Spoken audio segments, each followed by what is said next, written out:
This episode talks about people and places that have been called vampires in the real world. There is murder, fear, and some discussion of blood, but no graphic description. The focus is on how the label vampire gets used, not on glorifying violence. Welcome back to Bloodlines. Over this series, we have watched the vampire evolve from ancient breath-stealing spirits into panicked graveyard revenants, and then into the aristocratic predators of Gothic fiction. Last time, we stood in a castle corridor with Elizabeth Bathory's legend. Tonight, in our final episode, the monster steps fully into our world. This is where the word vampire stops being just a myth and lands on real people and real places. Sometimes it is an accusation, sometimes a headline, sometimes a brand that sticks to a case forever. Tonight, we are going to ask what happens when that word leaves stories and enters police files, cemeteries, and the evening news. Before we step into the dark, there is one thing you need to hold on to. Calling someone a vampire is never neutral. It can describe real cruelty. It can also exaggerate, distort, or hide messy truths behind a simple monster mask. The label promises certainty. Real cases rarely give that. Our first vampire is not a person at all, but a place. Highgate Cemetery in London, a Victorian graveyard of ivy, angels, and stone crosses, built as a resting place for the respectable dead. By the late 1960s, it was overgrown, vandalized in places, and already a magnet for ghost stories.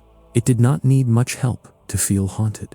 In December 1969, a man named David Farrant wrote a letter to the local Hampstead and Highgate Express. He said that on Christmas Eve, passing the cemetery at night, he had seen a tall, gray figure behind the railings. He wanted to know if anyone else had seen something similar. People had, or thought they had. Over the next weeks, the paper printed replies. A tall man in a top hat, a cyclist with a ghostly glow, a woman in white, a face glaring through bars, a pale shape gliding along the path. Highgate was filling up with sightings. Not one single monster, but a whole crowd of possible ghosts. Into this fog stepped another figure, Sean Manchester, an occult enthusiast who would later call himself a bishop and vampire hunter. Manchester told the press he believed the presence at Highgate was not just a ghost, but an actual vampire, a king of the undead, a Dracula-like creature resting in a vault. The media did the rest. Manchester and Farrant quickly became rivals. Farrant saw an evil presence, but rejected the literal vampire label. Manchester leaned into it, describing victims who woke to see a beast-like figure and later found strange marks on their necks. With two strong personalities telling different stories, journalists had exactly what they wanted: a feud in a graveyard. On Friday, the 13th of March, 1970, an ITV program aired an evening segment about the so-called Highgate vampire. Viewers heard talk of a real vampire, an exorcism, and a confrontation at the witching hour. Within hours, people were climbing over the locked gates of Highgate Cemetery. They did not wait for permission. Eyewitnesses later described a mob of would-be vampire hunters roaming the graveyard by torchlight, some armed with makeshift stakes, crucifixes, even beer bottles. Police tried to hold them back, but were overwhelmed. Graves were opened, coffins were damaged. Human remains were exposed to the air after a century underground. No vampire was found that night. The months that followed were no calmer. In August 1970, two schoolgirls discovered the burnt and headless remains of a woman's body near the catacombs. Police believed an old corpse had been taken from a tomb and used in some kind of ritual. Around the same time, Farrant was arrested nearby, carrying a crucifix and a wooden stake. Whether you believe Farrant, or Manchester, or neither, one fact is hard to ignore. No one ever proved there was a vampire at Highgate. Yet the belief in a vampire did very real damage. Graves were broken, bones were disturbed. Families had to hear that their relatives' tombs had been opened by strangers with stakes. The monster was imaginary. The consequences were not. For folklorists, the Highgate vampire became a modern case study. One eerie location, a handful of odd experiences, two charismatic men, Then cameras, newspapers, and rumors spinning that into a full vampire panic. It shows how quickly an old myth can bloom in a modern city if the conditions are right. It also shows how a word like vampire can give people permission to lose control. If Highgate shows how a place can be called a vampire without a single confirmed bite, our next story shows how the label can latch on to a real killer. In Germany, in the late 1920s, a city named Dusseldorf discovered that someone was attacking people at random. The fear that followed felt like a horror film written in real time. The man responsible was Peter Curtin. Born in 1883, he grew up in extreme abuse and cruelty. As an adult, he carried that cruelty outward. Between 1929 and 1930, he committed a series of attacks and murders in and around Düsseldorf, targeting both children and adults. The details were brutal enough that even experienced detectives were shaken. In some of these crimes, Curtin tried to drink the blood of his victims. That single horrific detail turned him from a murderer into something else in the public imagination. Newspapers began to call him the Vampire of Dusseldorf and the Monster of Dusseldorf. The name spread faster than the facts. Curtin was eventually arrested in 1930 after his wife encouraged him to turn himself in so she could claim a reward. At trial, he confessed to multiple murders and attempted murders. Forensic psychiatrist Carl Berg studied him in depth and called him, chillingly, the king of sexual perverts. Curtin was convicted and executed by guillotine in 1931. So, was he a vampire in the literal, supernatural sense? No, he was a human being committing terrible crimes. But he played with the imagery. He tried to drink blood. He seemed to enjoy the idea that people called him a vampire. The label made him larger than life, even as the justice system tried to bring him back down to the size of a man in a dock. There is a danger in that label. When a killer becomes a vampire in the stories people tell, it can turn them into a kind of mythic figure that may make them seem more frightening, but it can also blur the important questions. How did he move around without being caught? Which warnings did people miss? What systems failed? Those questions matter more than his nickname. Not every modern vampire label is pushed onto someone by the press. Sometimes, people reach for it themselves. In the 1990s, in the United States, a young man named Rod Ferrell led a small group of teenagers who called themselves the Vampire Clan. He claimed to be a centuries-old vampire and wrapped his identity in fictional lore and role-playing games. Behind the theatrics, there was still very real violence. Ferrell was convicted of a double murder in Florida and initially sentenced to death before his punishment was reduced to life in prison. The vampire imagery did not make the crime supernatural. It made it more theatrical and easier for headlines to sell. But the reality stayed the same.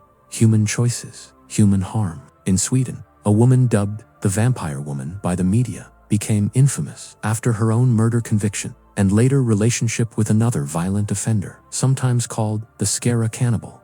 The vampire branding focused on her goth aesthetics and self-presentation more than on supernatural belief.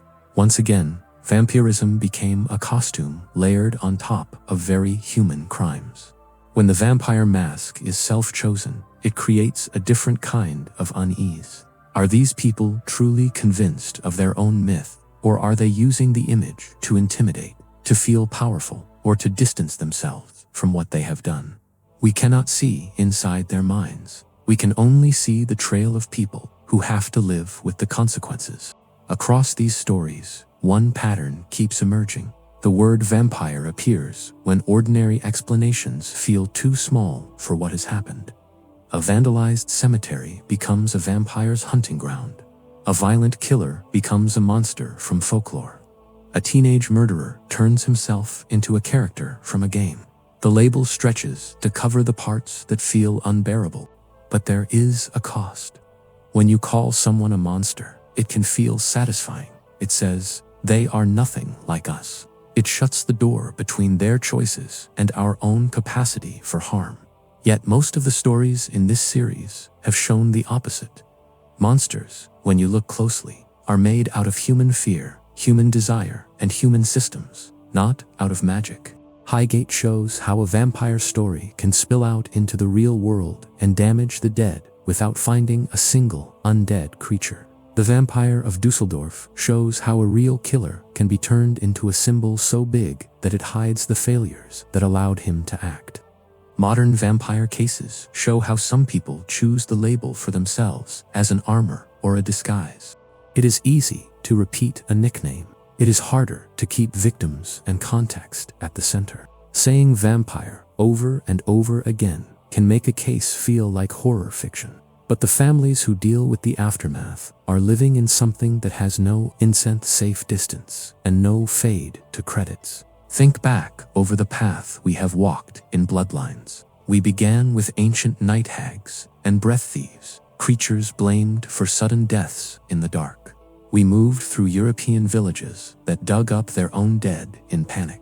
We watched the vampire become an aristocrat in fiction, charming and cruel, then travel the globe, changing shape with each new culture. Tonight, we saw what happens when that whole history is poured onto real names and places. Highgate Cemetery, where a supposed vampire never appeared, but people behaved as if it had.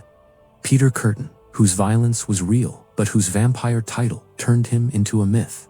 Modern cases where the vampire image becomes a costume for cruelty or for attention. Strip away the capes and castles, and you are left with a simple, unsettling idea. A vampire is something or someone who takes life from others to feed themselves. Sometimes that is told as breath or blood or warmth. In the modern world, it can also look like power, money, safety, or time being drained from the vulnerable by those who already have more. This is why the vampire myth refuses to die. It is a flexible container for whatever a culture is most afraid of at the time. Plague, war, outsiders, the elite predators who smile, systems that fail. When something feels like it is feeding on people and cannot easily be stopped, the old word comes back. Vampire. It is not always accurate. It is often revealing. As we close this series, one more thing matters. The best vampire stories are not about the vampire. They are about the people around it, the villagers who stand guard outside the graveyard, the families who light candles in front rooms, the detectives in small offices who refuse to let old files stay cold, the communities who say, "This is not just a legend. This is our neighbor." If you choose to tell these stories, do it carefully. Use the word vampire when it helps explain fear or history, but do not let it swallow the actual lives involved. Monsters are simple, people never are. Behind every mask we have met in this series, there has been a human face, a real place, and real consequences. That is where the horror really lives. This has been Bloodlines, a history of vampires, from the first whispered tales at the edge of the fire to the headlines and graveyards of the modern world. Blow out the candle, lock the door. And remember, the scariest creatures in this series were always human. Thank you for watching.